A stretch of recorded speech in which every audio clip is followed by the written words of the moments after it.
سامعین محترم، اسلام سے قبل بلاد عرب میں ہر طرح کی گمراہی جو ہے وہ اپنے پنجے گاڑ چکی تھی، خواہ وہ زنا کی صورت میں ہو یا قتل و غارت کی صورت میں، خواہ وہ شراب نوشی کی یا جوے کی عادت ہو یا شرک و کفر کی صورت میں ہو، خواہ ظلم و بربریت کی صورت میں ہو یا انسانی حقوق کی پامالی کی صورت میں۔ یہ عرب معاشرہ ہر طرح کی گمراہی کی دلدل میں پھنس چکا تھا، اور ان میں ایک اور بھی بہت بڑی بیماری تھی، وہ تھی قبائلی تفاخر،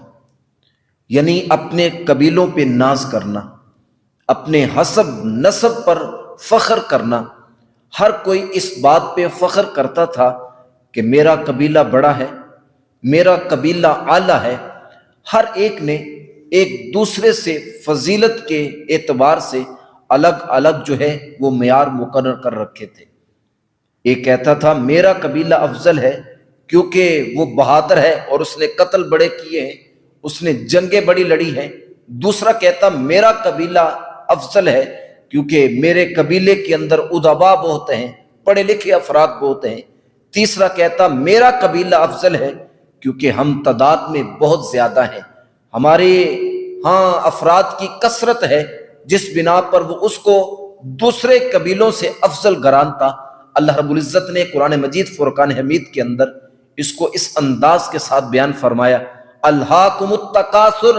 حتی زرتم المقابر، تمہیں کثرت کی ہرس نے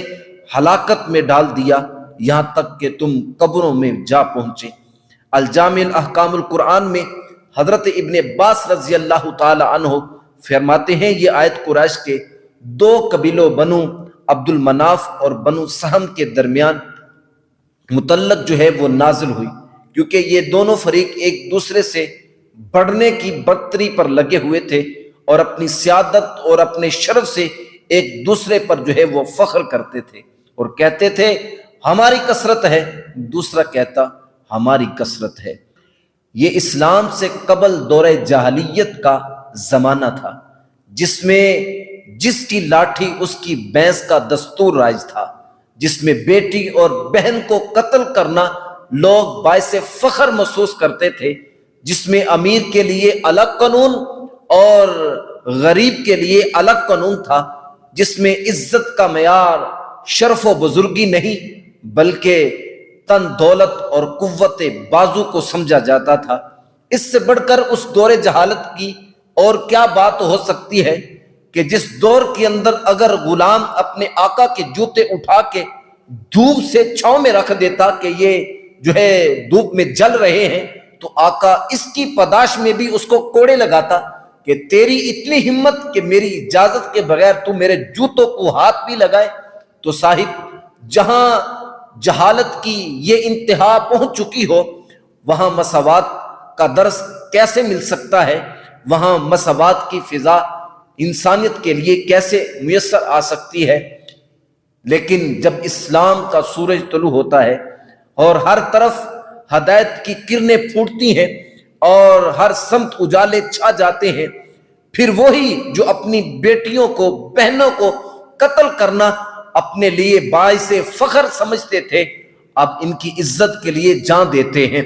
وہ جو ایک دوسرے کو قتل کرتے تھے اب ایک دوسرے کے لیے قتل ہو رہے ہیں۔ وہ جو ایک دوسرے کی زمین پر جو ہے قبضہ کرتے تھے اور اس کے پیچھے قتل کر دیتے تھے، اب وہی ایک دوسرے کو وہی زمینیں تحفے کے طور پر دے رہے ہیں۔ وہ جو اپنی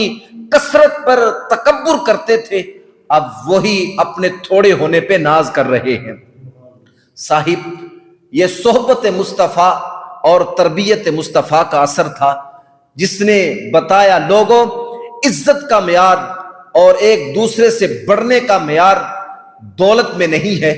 اگر ایسا ہوتا تو کوئی کافر دولت مند نہ ہوتا، اللہ کسی کافر کو بھی دولت نہ دیتا، بلکہ ایک حدیث مبارکہ میں ہے آقا صلی اللہ تعالی وسلم نے ارشاد فرمایا اگر اللہ کے ہاں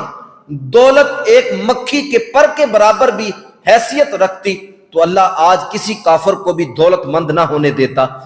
تو صاحب اگر عزت کا معیار دولت کے اندر ہے تو اللہ پھر کسی بھی کافر کو دولت مند نہ ہونے دیتا۔ میرے آقا نے فرمایا عزت کا معیار بڑے عہدے میں نہیں ہے، اگر ایسا ہوتا تو فرعون، قارون، نمرود اور شداد بڑے بڑے عہدوں پر فائز نہ ہوتے۔ عزت کا معیار حسب نسب میں نہیں ہے، کیونکہ اگر ایسا ہوتا تو بڑے بڑے حسب نسب والے ہلاکت میں نہ پڑ جاتے۔ میرے آقا نے فرمایا عزت کا معیار طاقت میں نہیں ہے، اگر ایسا ہوتا تو پھر قوم عاد اور قوم ہود جو تم سے بہت زیادہ طاقت میں آگے تھی وہ کبھی بھی ہلاک نہ ہوتی۔